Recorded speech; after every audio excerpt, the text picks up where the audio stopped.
کیا جا سکتا ہے۔ زید حامد صاحب نے ہمیں جوائن کیا ہے، اس حوالے سے ان سے کچھ مزید گفتگو کرتے ہیں۔ السلام علیکم زید صاحب، رائل نیوز میں خوش آمدید۔ جی وعلیکم السلام، بہت شکریہ۔ زید صاحب یہ فرمائیے گا کہ براک اوباما کیا چاہ رہے ہیں، ان 3 دنوں میں اور کیا گل کھلائیں گے وہ بھارت میں؟ دیکھیے ایک بات بالکل سمجھ لیجیے گا کہ پاکستان کی امریکہ کو صرف ضرورت اس حد تک ہے جس حد تک امریکہ افغانستان میں اپنے لیے کوئی باہر نکلنے کا راستہ نہ تلاش کر لے جی، اور دوسرا امریکہ کے لیے جو سب سے بڑا ایشو ہے وہ یہ پاکستان کے ایٹمی ہتھیار ہیں جی، اس پورے خطے میں، یہ پرٹیکولرلی جو ساؤتھ ایشیا کا یہ پورا خطہ ہے، یہاں پر امریکہ کا ایک ہی دوست ہے اور وہ انڈیا ہے۔ جی، انڈیا کے ساتھ ان کے 21ویں صدی کے تعلقات ہیں، یعنی یہ وہ تعلقات ہیں کہ جو شارٹ ٹرم نہیں بلکہ یہ 21ویں صدی میں تعلقات کو رکھنا چاہتے ہیں۔ اس کی ایک وجہ تو چین کے خلاف محاذ تیار کرنا ہے، انڈیا کو تیار کرنا ہے، اور دوسری طرف اسلامی ایکسٹریمزم جسے یہ کہتے ہیں، یعنی اسلامی انتہا پسندی یا اسلامک بم جو ہے اس کے مقابلے پر اگر ان کو متبادل علاقہ بیس مرکز ایسٹ کوئی چاہیے تو وہ انڈیا ہے، جو پاکستان اور اس پورے خطے میں امریکن کے لیے ایک ایسٹ کا کام کرتا ہے۔ لہٰذا اگر آپ ان 2 آبجیکٹوز کو سامنے رکھیں، 21ویں صدی کے لانگ ٹرم ان کے جو اقتصادی، فوجی، معاشی اور علاقائی مفادات ہیں، دوسری طرف چین کے خلاف، اور تیسرا پاکستان میں اور اسلامی انتہا پسندی جس کو یہ کہتے ہیں اس کے خلاف، لہذا یہ تمام تر امریکن اور انڈین انٹرسٹ ایک نقطے پر ملتے ہیں جا کر۔ یہ ہو نہیں سکتا کہ امریکہ اور انڈیا ایک دوسرے کے خلاف کام کریں اس وقت۔ جی، تو ان کے جو 3 مقاصد جیسے کہ آپ نے بھی بجائے فرمایا، چین کی بڑھتی ہوئی جو اقتصادی اور فوجی طاقت ہے اس کے مقابلے میں بھارت کو کھڑا کرنا، پھر پاکستان کو خطے میں تنہا کرنے کی حکمت عملی، اور اس کے علاوہ ایک جو تیسرا مقصد ہے جس پر کہ ڈیٹیل سے ہم ڈسکس کرنا چاہیں گے، جو بلوچستان کو ایک وہ الگ کرنے کا منصوبہ بنا رہا ہے پاکستان میں، اور ایک عرصے سے بھارت کی کوشش ہے وہاں پر جو ہے وہ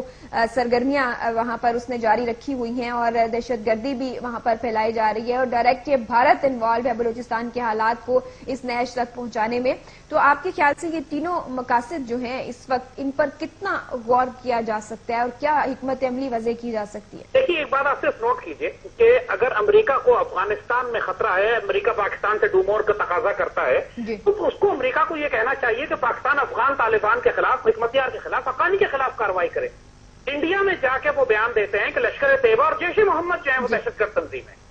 جبکہ جیش محمد اور لشکر طیبہ اگر کوئی کارروائی کرتی بھی تھی انڈیا میں یا کشمیر میں جا کے تو ان کا کوئی امریکہ سے تعلق نہیں۔ جی، تو یہ بنیادی طور پر اس وقت امریکن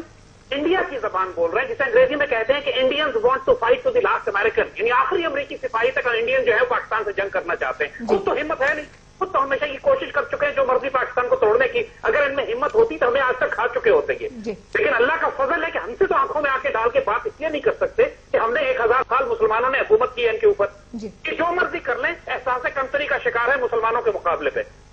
اور یہ ہمیشہ ہمیں مغرب سے پٹوانے کے چکر میں رہتے ہیں، اور ابھی تک یہ اسی کا جو ہے ان کا، ابھی تک ان کی وہی جو ان کے دل میں ایک بات ہے اس کا زہر بار بار وہ اگلتے ہیں، اور یہ یہی چاہتے ہیں کہ جس طرح آپ کو یاد ہوگا کہ 9/11 کے بعد جب امریکہ افغانستان پر حملے کی بات کر رہا تھا اس وقت بھی انڈیا نے کوشش کی تھی کہ صاحب آپ کو ہم بیسز دیتے ہیں، انڈیا میں امریکن اڈے ہم مہیا کرتے ہیں، آپ افغانستان پہ نہ آپ پاکستان پر حملے کریں۔ یہ اس کی اسٹریٹجی سمجھ لیجیے گا آپ، اور اس کے لیے انڈیا ہر حد تک جانے کو تیار ہے کہ کسی طرح امریکہ سے پاکستان کو پٹوائے۔ اور اچھا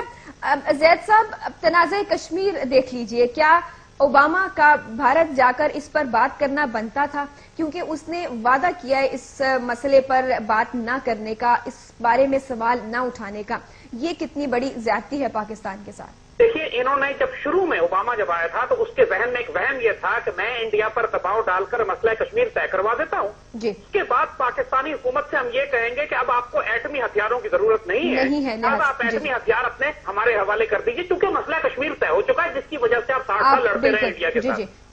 اب مسئلہ یہ ہے کہ ایک طرف تو یہ بات انڈیا کو سوٹ کرتی تھی کہ پاکستان سے ایٹمی ہتھیار لے لیے جائیں، لیکن انڈیا کو یہ سوٹ نہیں کرتا تھا کہ مسئلہ کشمیر پہ کسی قسم کی کوئی پیش رفت ہو اس معاملے کے اوپر، کیونکہ وہ انڈیا کے مفاد کے خلاف چاہتا تھا، اور سرے سے کہ وہ مسئلہ حل ہو، بھارت یہ چاہتا ہی نہیں، اس مسئلے کو تو حل نہیں کرنا انہوں نے۔ لہٰذا آپ کو یاد ہوگا کہ شروع میں ہولبروک کے ساتھ جو ایسپیکٹ ڈاکٹرن میں جو ہولبروک کو مینڈیٹ دیا گیا تھا اس میں کشمیر کو شامل کیا گیا تھا، اور انڈیا نے اس پہ اعتراض کیا تھا، جس کو اس کے بعد ہولبروک سے کشمیر کا مینڈیٹ فائل نکال لی گئی تھی اس کے پورے مینڈیٹ سے۔ لہٰذا یہ انڈیا کا اعتراض جو ہے ایک طرح سے پاکستان کے مفاد میں چلا گیا۔ اب اوباما کے پاس کوئی لیوریج نہیں ہے کہ